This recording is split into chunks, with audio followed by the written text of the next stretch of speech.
Hi guys, I'm Takira. Welcome back to my channel.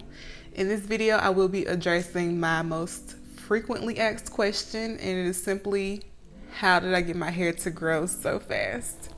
And to be honest with you guys, I don't believe that my hair grew faster than its normal rate of growth.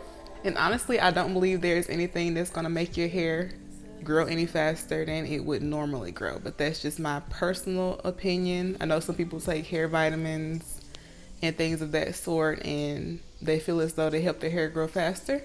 And in that instance, I do feel like if your hair growth is speeding up and it is increasing by taking hair vitamins and things of that sort, I believe that just means that those vitamins that are in the hair vitamin or whatever vitamins you're taking are vitamins that your body is not getting on a regular basis or as much as it should be getting those vitamins. So I don't think it's so much the vitamins as it is making sure that your body is receiving everything that it needs to receive in order to grow at its normal rate. So yeah, let's go ahead and get started. I do have a list that I created, and if you see me looking to the side, that's what I'm looking at, because I want to make sure that I touch everything that I feel like I need to touch.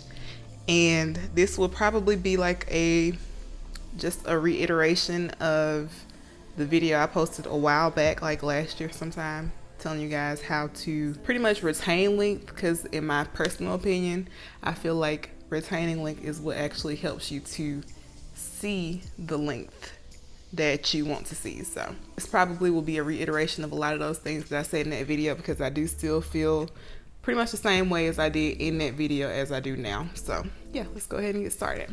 Okay, so my first tip is to have patience.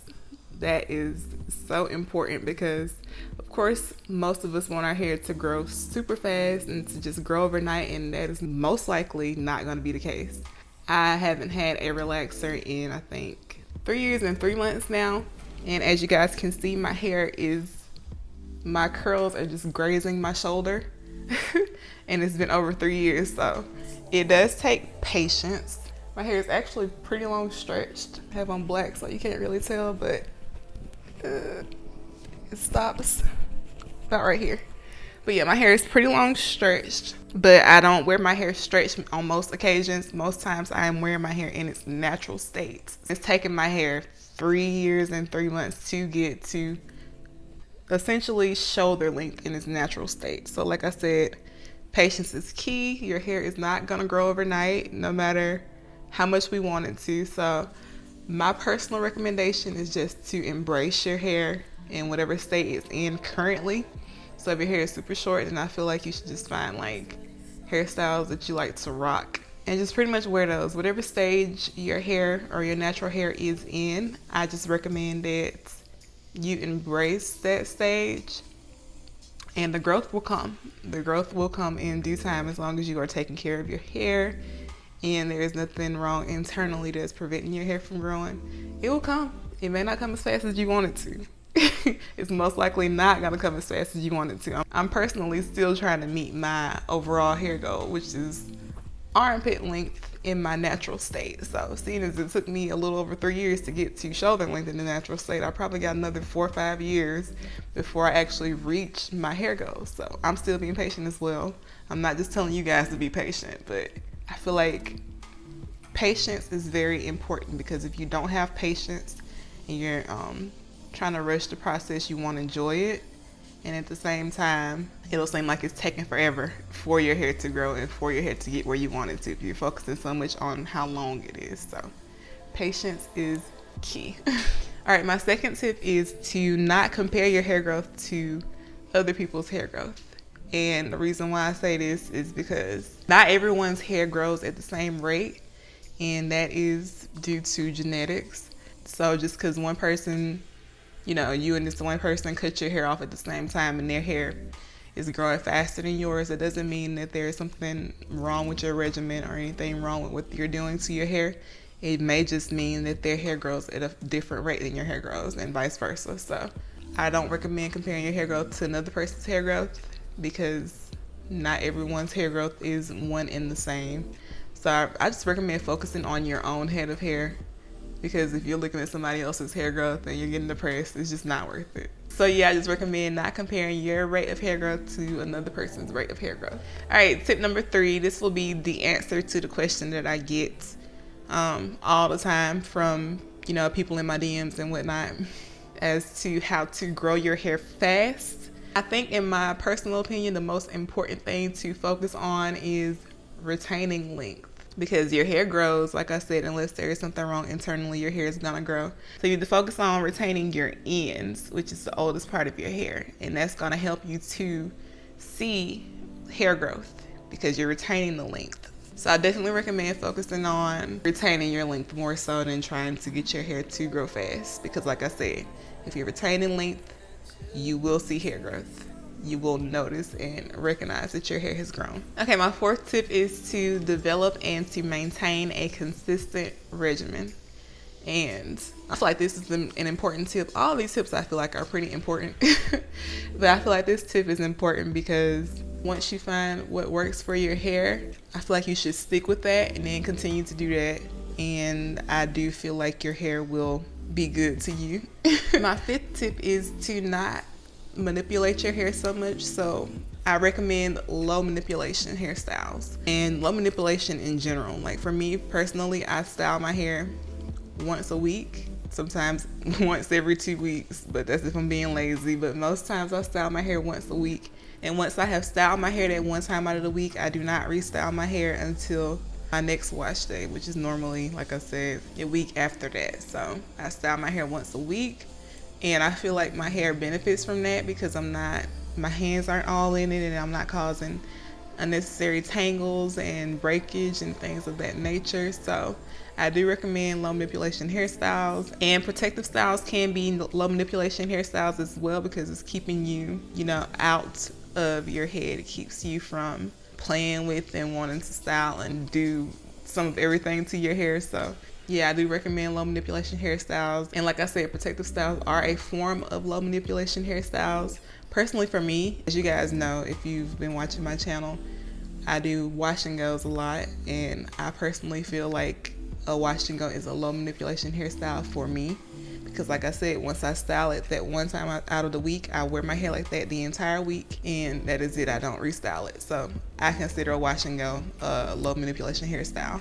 Anything that's keeping you from having to restyle and keeping you from playing in and messing with your hair, I would consider a low manipulation hairstyle. And like I said, it just helps to prevent breakage or any unnecessary tangles or anything that can be detrimental to retaining your length. My 6th tip is something that I think all of us naturals know at this point, but it is to detangle your hair from ends to roots when you are detangling your hair. And that is because you have shed hair. Well, for me personally, after going a week, I do have shed hair in my hair, just like built up and waiting to come out. So if I were to try to detangle from my roots down to my end, all those shed hairs would probably mat up and get bunched up towards the ends before I'm able to actually comb through my ends. So for me, it works best to detangle from the ends and then work my way up. My 7th tip is to know your hair's porosity.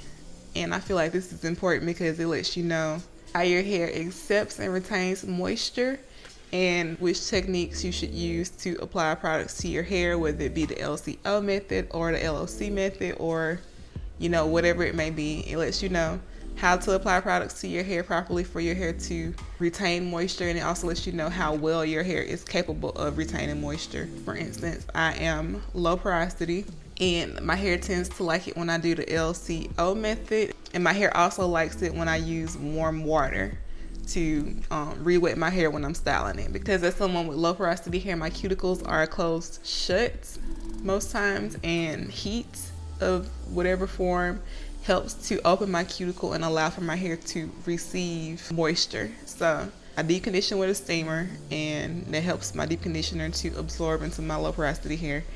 And I also use warm water in my spray bottle when I'm styling my hair. So when I'm re-wetting my hair in any wash and go videos, my bottle has warm water in it to keep my cuticles open. That way it's able to absorb the moisture from any of the products that I'm using. So I do believe that it is important to know your hair's porosity. My 8th tip is to keep heat to a minimum. I personally don't use a whole lot of heat in my hair, but I'm not afraid to use heat. You guys know that.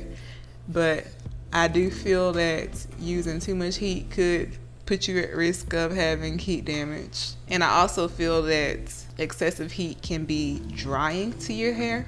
I always notice, for me personally at least, I always notice that when I straighten my hair and then I go to wash my hair afterward, even after deep conditioning it, my hair still feels somewhat dry. So I know that heat can be kind of stripping of the moisture that you have in your hair. So I personally recommend keeping heat to a minimum because I just found that that's what works for me. And for anybody that's interested, I will straighten my hair from pretty much, I straighten my hair as much as I want to. I'm not really afraid of heat damage because I know that my hair can handle it because it's healthy. But I believe the most I've straightened my hair in 1 year is probably about 4 times. And probably going forward it'll be like 3 times because I like to straighten my hair to get my trims. So just do what works for your hair when it comes to using heat. My 9th tip is to trim as necessary. Personally for me and my hair type, I find that my hair tends to need to be trimmed about every 4 months or 3 times a year. So that's when I end up having to trim my hair. And I start noticing that I need a trim because my ends start to feel dry and they get more tangled, and I start noticing more single strand knots. Around the 4-month mark is when I first started noticing that, hey, like it's about that time. So I try to go ahead and trim my ends when I first begin noticing that my ends are feeling dry, or I'm having single strand knots, or it's harder to detangle my hair, to just prevent it from causing unnecessary damage. I don't wait till it gets too bad. I like to trim it before it starts getting bad. But yeah guys, those are the tips that I have for you that I feel are pretty important. If you could think of any other tips that I may have missed, then please leave those down in the comments below for me and for others to see. And I hope this video was helpful for anybody who was interested. And that's all I have for you guys. Thank you guys for watching. Don't forget to give this video a thumbs up and subscribe to my channel. And I will see you guys in my next one. Bye.